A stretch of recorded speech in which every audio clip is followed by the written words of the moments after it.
Guillermo's journey with the Aztec gods.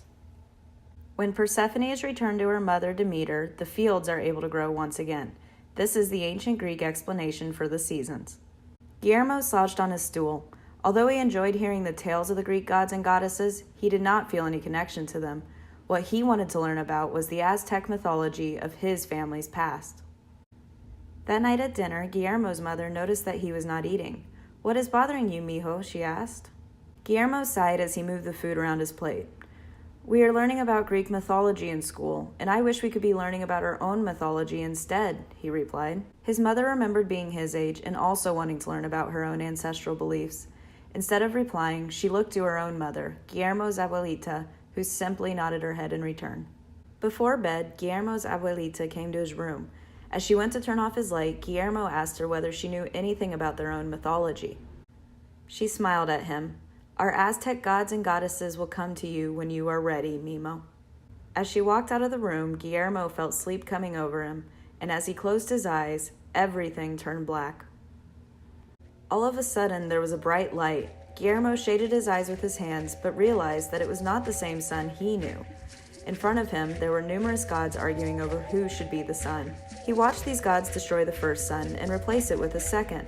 The second was then destroyed and replaced by a third.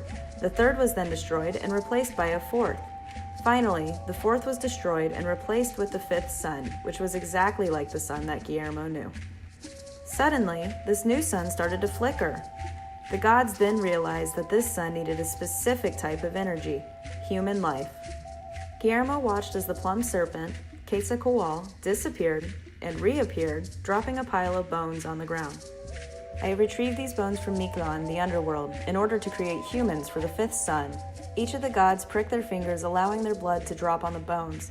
Humans began to grow from the bones, and Guillermo watched as they started to roam the world.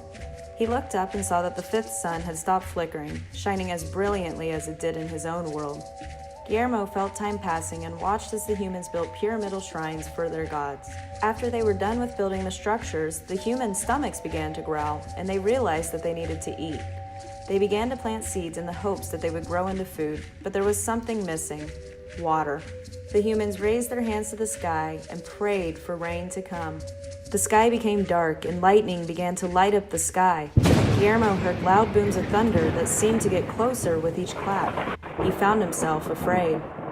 The rain god, Tlaloc, he who makes things sprout, appeared before Guillermo and the other humans. "My devout Aztecs," Tlaloc roared, "in order for rain to fall and your crops to grow, you must give me children to feast upon." Guillermo, afraid that he would be sacrificed, began to run as quickly as he could away from Tlaloc. As he was running, Guillermo looked down and saw a snake in the grass. All of a sudden, he was guarded by the goddess Quaikwe, the serpent skirt, who banished Tlaloc and the storm away.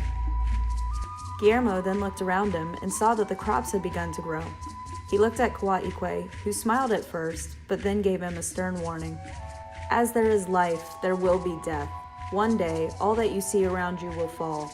It is up to you and your family, Guillermo, to keep the Aztec stories alive." Guillermo wanted to ask her about this prophecy, but the world around him began to disappear. Coming out of his dream, Guillermo opened his eyes and found himself back in his bedroom. He jumped out of his bed and ran to his abuelita.